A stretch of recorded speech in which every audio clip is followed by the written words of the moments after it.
Salam olahraga semuanya. FPL Mania mantap. Apa kabarnya? Ini Sudah episode ketemu berapa lagi. ya? Ini Kenapa ini ada episode 4.2 tuh kelas apa ini? SP, kita lagi SP apa gimana ini? ini subclass, Ada subclass. kelas Kita lagi tambahan. bahas Remedial. istilah-istilah di FPL nih. Istilahnya banyak banget. Jadi Ini episode tentang istilah FPL ini dibagi. Jadi kan kemarin udah yang satu tuh tentang Formasi ya. premium asset, premium ini- enabler, ya, ya, ya. Ini budget. siap and Sekarang sword. Kedua, Pedang. betul. Pedang Oh dan ya, ini ada gambarnya nih, siap and sword. ya pedang dan perisai. Peperangan kita ya. Peperangan di Kita FPL ya. disuruh perang, anak mana lo? Oke. Kita akan bahas itu semua di segmen PDP Pro Dijawab please. Jawab. Monggo. Oke, monggo lah. Sok, Let's go Oke, ini. thank you. langsung Jadi, perang.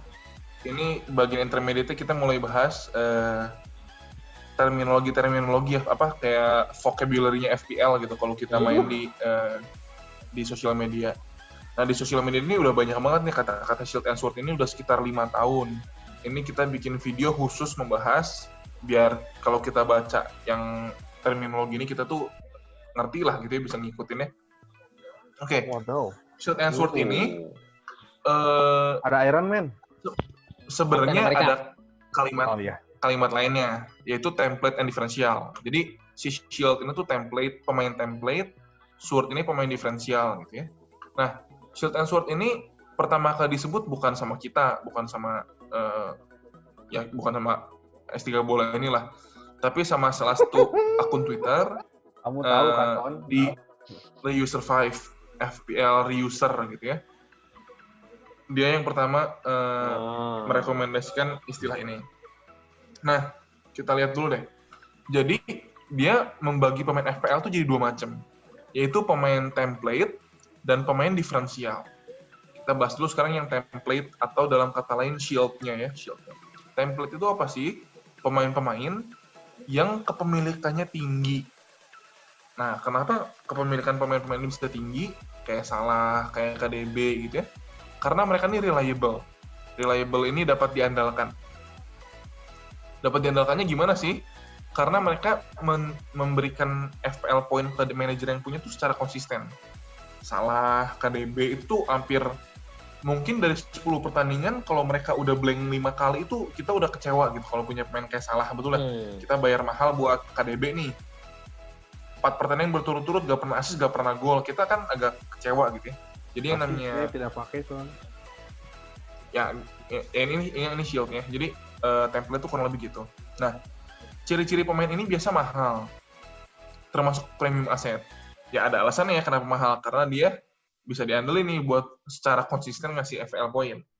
Nah, terus biasanya kalau pemain shield ini jangka waktunya di squad kita tuh lama gitu, kayak punya Salah gitu ya. Jarang lah orang beli Salah, terus 2 minggu jual ganti KDB, 2 minggu jual ganti Sterling, 2 minggu jual ganti Bruno gitu ya. Biasa kalau udah punya Salah, ya udah Salah. Kalau dia mau beli KDB, dia mikir gimana caranya Salah ini gak dijual, tapi KDB-nya nambah. Kurang lebih kayak gitu ya pemain-pemain shield gitu. Nah, kenapa di tim kita butuh pemain shield? Ini ada konsepnya nih. Yang pertama, kalau pemain tersebut berhasil, nih kita punya Salah nih, terus Salahnya hat-trick gitu ya, kita akan expect ranking kita naik, betul, tapi nggak ke-boost secara luar biasa. Kenapa? Karena yang pakai Salah ini banyak banget. Gitu ya. Jadi kalau kalian punya Salah, terus Salahnya 1 gol, ya udah itu tuh ranking naiknya sedikit lah. Terus pertanyaannya, kenapa dong kita punya Salah kalau Salah gol rankingnya sedikit? Karena sebenarnya alasan kita punya shield, kita punya pemain template itu yang paling bawah ini. Yaitu kalau misalnya Salah gagal bikin gol, kalau KDB gagal bikin gol, ranking kita nggak akan turun kebanyakan. Kenapa? Karena Salah ini kepemilikannya tinggi, semua pemain yang punya Salah juga nggak dapat return FPL point kayak kita. Gitu. Ya. Jadi kalau gagal, marilah kita gagal bersama-sama. Jangan turunnya dikit. Tapi kalau dia berhasil, ya harus impas juga. Kita naiknya juga bareng-bareng. Kurang lebih yang namanya shield, tameng atau pemain template tuh kayak gitu ya. Jadi kalian punya pemain shield, punya pemain template di tim kalian, itu bukan untuk menaikkan ranking kalian, tapi untuk mengamankan ranking kalian biar kalian nggak turun kejauhan kalau pemain ini gagal, gitu ya. Nah, apa bedanya sama Sword? Sword ini kebalikannya, yaitu diferensial. Apa itu diferensial? Pemain yang kepemilikannya sedikit di bawahnya. Nah, pertanyaannya kenapa kok kepemilikannya bisa sedikit? Ada banyak macamnya. Mereka nggak konsisten. Kadang tahu-tahu bisa hat-trick, tapi pertandingan berikutnya 5 pertandingan hilang nggak ngapa-ngapain. Terus ya kayak gitu ya. Atau ini yang menarik berikutnya lagi adalah mereka gagal untuk berkompetisi di price range dia. FPL ini menariknya apa? Kita nggak bisa punya semua pemain. Jadi misal Salah, Sterling, KDB, Bruno itu harganya sama semua. Kita pengen punya semua, tapi cara FPL di setup sama si pembuat gamenya ini membuat kita nggak bisa punya mereka semua karena uang kita harus disebar ke tempat lain juga. Jadi kita bakal pilih dari Salah, Sterling, KDB, Bruno, misal 2 orang yang menurut kita paling dipercaya. Nah, 2 orang yang kita percaya itu masuk tim kita, dan kalau semua orang berpikir seperti itu, maka 2 orang sisanya itu nggak kepilih, mereka gagal bersaing nih. Nah, mereka tuh bisa jadi diferensial. Jadi walaupun mahal, tetap bisa jadi diferensial, nggak harus murah. Nah, pemain diferensial ini biasa jual beli, nggak kayak Shield yang nggak kayak pemain template yang ada di tim kita terus. Nah, kelebihan pemain diferensial apa? Kalau pemain itu sukses bikin poin, misal kita punya, kalau musim lalu itu Antonio gitu ya, Antonio Quadrick gitu ya, sedangkan di dunia yang punya Antonio itu sedikit banget, maka kita adalah sedikit orang tersebut yang dapat poin banyak dari dia. Dan banyak orang lain yang nggak punya dia yang nggak dapat poin dari dia. Jadi kita bisa berekspektasi kalau rank kita bakal keangkat cukup besar nih, karena kita punya diferensial itu. Tapi kalau pemain itu kita gagal return, tergantung kondisinya gimana. Tergantung diferensial orang lain gimana. Misal kita diferensialnya siapa diferensial Trossard gitu ya, gagal nih 3 poin. Kita lihat diferensial tim lain siapa, ternyata diferensial tim lain Lingard. Ya kita masih aman karena Lingard juga nggak return gitu ya. Tapi kalau misalnya diferensial kita Trossard, orang lain diferensialnya Barkley, ternyata Barkley-nya bikin 2 gol nih, maka kita akan disalip sama orang-orang yang punya diferensialnya si Barkley ini, gitu ya. Jadi kalau tadi Shield tugasnya untuk mengamankan ranking kalian, Sword ini tugasnya untuk menaikkan ranking kalian dengan berharap dia dapat poin gede. Tapi kemungkinan pemain Sword ini dapat poin gede itu lebih kecil daripada pemain Shield. Oke, jadi kurang lebih gitu ya konsepnya ya. Kapan kalian punya pemain Shield, kapan kalian punya pemain diferensial. Nah, idealnya sih di tim kalian pemain template itu harus ada. Yoi, ulang, go. Jadi kurang lebih gitu ya konsepnya Shield and Sword. Nah, sangat disarankan tim kalian tuh sebisa mungkin Shield punya, tapi Sword juga punya. Oke? Tergantung cara main sih sebenarnya. Kalau kalian manajer yang play safe, kayak gue nih, gue akan mencari Shield sebanyak-banyaknya. Kalau bisa back Trent Alexander-Arnold gue punya, Salah gue punya, KDB gue punya gitu ya. Sword gue gak banyak-banyak. Paling gelandang 1 atau 2, striker 1 atau 2 maksimal. Back 1, udah gitu ya. Tapi kalau kalian risk taker nih, memang sukanya beresiko gitu, kayak punya Alonso, itu kan adrenalinnya lebih terpacu tuh waktu nonton dia, wah Alonso back gua tapi dia ada di kotak penalti gitu. Nah, lebih banyak swordnya daripada shieldnya. Tapi jangan sampai satu tim shield semua atau satu tim sword semua. Oke. Nah, yang mau gue bahas di sini yang cukup penting buat gue adalah kebanyakan orang tuh salah menginterpretasikan apa yang namanya diferensial. Jadi konsep diferensial ini ya bukan buat dapat poin besar, tapi buat dapat poin lebih besar. Ingat ya, yang menang FPL itu bukan yang poin besar. Gini. Konsep FPL, kalian menang kalau poin kalian lebih besar dari orang lain, betul ya? Bukan kalau poin kalian besar, ngerti kan ya? Berarti maksudnya poin kita besar belum tentu bisa lebih besar daripada orang lain gitu ya? Betul. Contoh nih, ini gue kasih contoh di sini. Orang-orang punya Salah sama De Bruyne. Kalian ngide nih, gue mau punya diferensial. Oke, gue gak punya Salah sama De Bruyne. Gue punya Barkley sama Lingard. Itu diferensial, betul kan ya? Iya, betul banget. Kepemilikan Barkley dan Lingard jauh di bawah kepemilikan Salah dan De Bruyne. Iya. Tapi ini bukan diferensial, ini bunuh diri namanya, betul kan? Misal nih, tiba-tiba kan berhasil. Lingard 1 gol, Barkley 1 gol. Happy, oke, diferensial gue berhasil. Tapi kalau di week itu ternyata salah 2 gol dan KDB 2 gol, diferensial kalian tuh gagal sebenarnya, ngerti ya? Walaupun diferensial kalian dapat poin besar, tapi poin diferensial kalian tuh nggak lebih besar daripada shield, ngerti kan ya? I see. Oke? Jadi yang namanya konsep diferensial itu bukan berarti gue nggak punya shield sama sekali. Itu interpretasi pertama yang salah. Berpikirnya gue harus punya pembeda, karena itu pemain yang bukan pembedanya gue jual biar jadi pembeda. Bukan kayak begitu ya. Ini baru akan berhasil sebagai diferensial kalau minggu itu salah blank, De Bruyne blank, dan Barkley dan Lingard sama-sama hasil. Itu baru diferensial kalian berhasil. Tapi berapa besar kemungkinan itu terjadi, betul ya. FPL ini kan soal probability juga gitu ya kan. Kalian berusaha melakukan sesuatu biar kemungkinan kalian berhasil besar gitu. Ini kesalahan pertama dalam interpretasi diferensial. Menjual shield demi dapat sword. Diferensial berikutnya adalah, wah, orang-orang punya Pope nih. Semua orang clean sheet dapat dari Pope. Gue mau punya diferensial, gue beli. Ini Tarkowski bukan yang gue masukin, bukan. Ini tuh Eric Peters.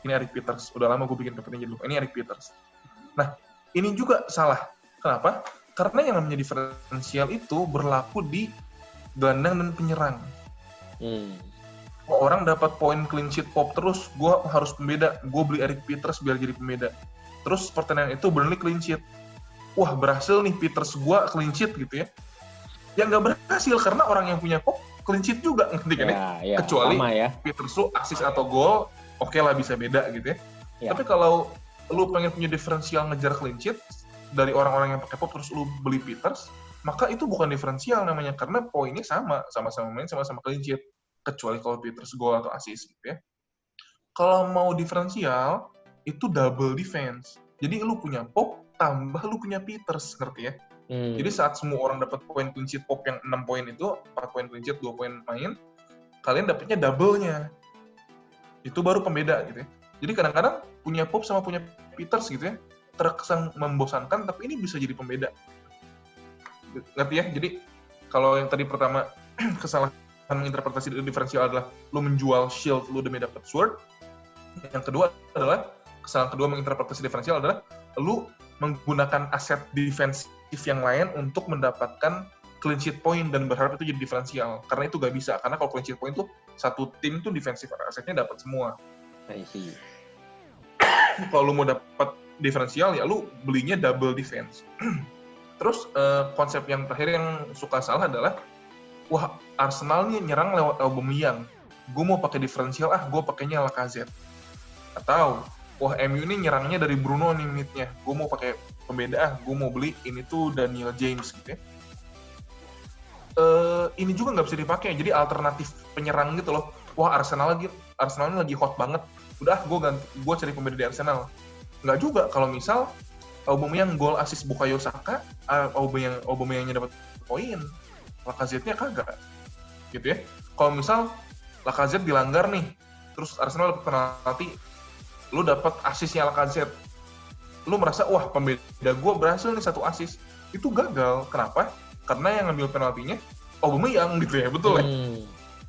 Ya. Jadi pembeda gue Lacazette 5 poin nih, 2 poin main, 3 poin asis, jadi 5 poin. Berhasil nih pembeda gue menghasilkan. Kok ranking gue turun? Ya iya, karena template-nya Aubameyang 2 poin main, gol pula, 5 poin, tambah bonus poin pula gitu ya. Jadi ini balik lagi ke konsep tadi ya. Konsep diferensial itu bukan berarti pemain diferensial kalian dapat poin besar.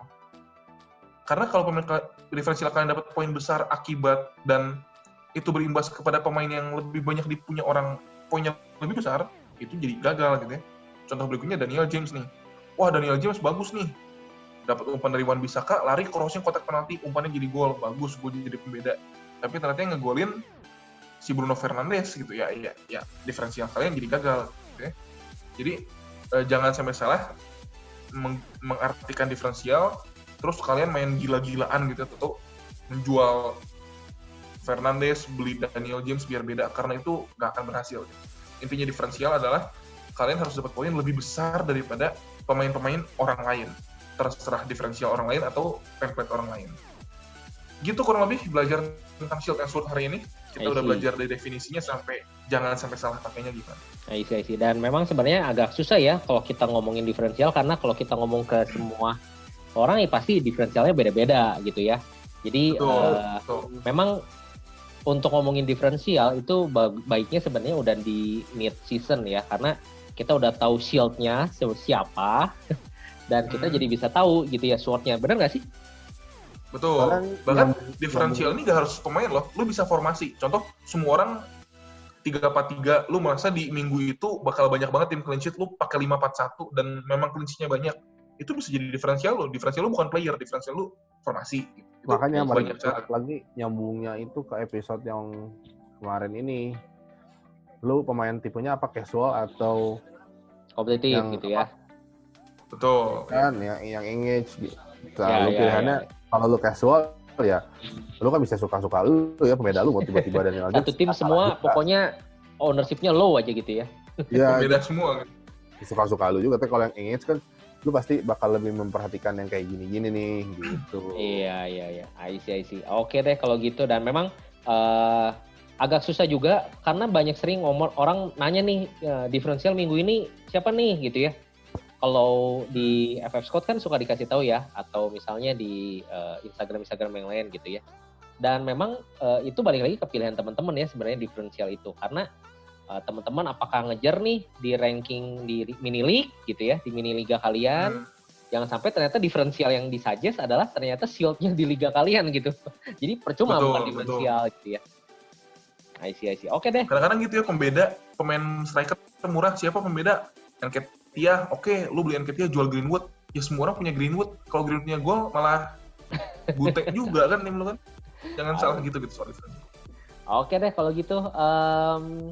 Kalau ada yang mau tanya, ada yang mau suggest, silahkan di komen guys. Dan please like and subscribe ya. Karena subscribe itu gratis. See Thanks you. for watching. See you in the next episode. Bye. Bye.